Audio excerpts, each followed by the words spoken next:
বন্দে মাতরম, বন্দে মাতরম, কংগ্রেস জিন্দাবাদ, বাম কংগ্রেস জিন্দাবাদ, মোস্তাককে জিতাচ্ছি, জিতাবাদ। প্রার্থী ঘোষণা হওয়ার পর আজ মঙ্গলবার প্রথম মালদহ বিধানসভায় কর্মী সভা করলেন উত্তর মালদহ লোকসভা কেন্দ্রের কংগ্রেস প্রার্থী মোস্তাক আলম। পুরাতন মালদহের শাহপুরে পাবনাপাড়ায় জেলা কংগ্রেসের সহসভাপতি ভূপেন্দ্রনাথ হালদারের নেতৃত্বে বাম কংগ্রেস নেতা কর্মীদের নিয়ে এদিনের কর্মী সভা করেন মোস্তাক। লোকসভা ভোটের প্রচারে রণকৌশল কংগ্রেস প্রার্থীকে জেতাতে এই কর্মী সভা বলে জানান ভূপেন্দ্রনাথ হালদার। এদিন উপস্থিত ছিলেন বাম নেতা প্রণব দাস ও টাউন কংগ্রেসের সভাপতি প্রন্তোষ ঘোষ সহ অন্যান্যরা।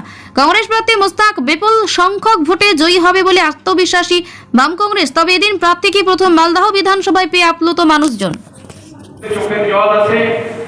আমি মনে করি আমাদের সাথে যে রিলেশন, এই রিলেশন জীবনের শেষ হবে, এটা আমার অঙ্গীকার।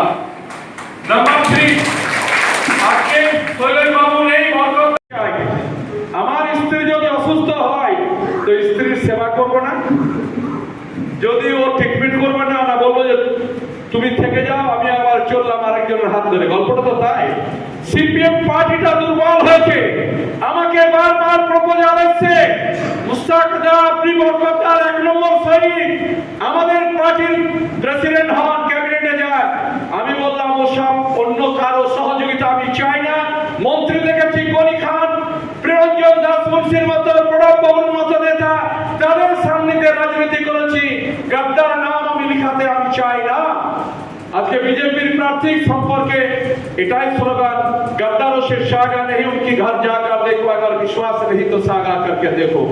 2020 साल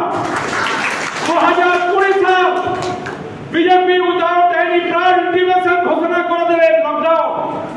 মালদা জেলার 1,45,000 মাইগ্রেন্ট লেবার 26টা রাজ্যে ছিল, ডিএমকে 35টা, অর্জুন আমরা গোপাল দাস কম্পিউটার চালু করি সব আমরা আলোকটল থেকে শুরু করি। আমরা লিস্ট দিলাম, লিস্ট দেওয়ার পর আরটিআই করে 1,45,000 তালিকা পেলাম। গভর্নমেন্ট বলো 50,000 কোটি টাকা দিয়ে প্রধানমন্ত্রী গরিব কল্যাণ যোজনা ঘোষণা করলেন। সারা ভারতবর্ষে 7টি রাজ্য, 116টি জেলা, তারা টাকা পেল। অপরাধ আমার মালদার লোকেরা পেল না। প্রায় 3 লক্ষ পরিবার যুক্ত আছে মাইগ্রেন্ট লেবারের সাথে। আমি মহামান্য আদালতে মামলা করলাম, 70টা হেয়ারিং হলো। মমতা ব্যানার্জির অ্যাডভোকেট জেনারেল এলো না, নরেন্দ্র মোদীর অ্যাডিশনাল সলিসিটর জেনারেল না, মহামান্য বিচারপতি সন্দীপ বন্দ্যোপাধ্যায়, তিনি লিখলেন the migrant labour of the Malda district are eligible to get the benefit of the prime minister গরিব কল্যাণ যোজনা স্কিম। অর্থাৎ 25,000 লোক যদি বাইরে কাজ করেছে তার প্রমাণ করা যায়। আমি সেখানে দিয়েছি 1,45,000। কোর্ট অর্ডার করে দিয়ে গেছে।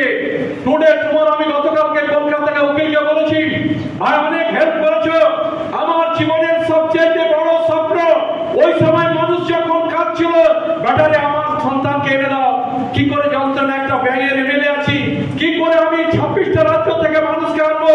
অধীর রঞ্জন চৌধুরী, বিপি সিং, আমাদের রাজস্থানের মুখ্যমন্ত্রী অশোক গেহলোত, সোনিয়াজি, রাহুলজি উদ্যোগ নিয়ে আলটিমেটলি মানুষকে আনার ব্যবস্থা করতে পেরেছিলাম। ওখানে যখন মানুষ খাবার পাচ্ছিল না, লাস্টে চিঠির পর চিঠি সেখানকার ডিএমদেরকে সবকে কন্ট্যাক্ট নাম্বার দিয়ে আমাদের ছেলেদেরকে বলছিল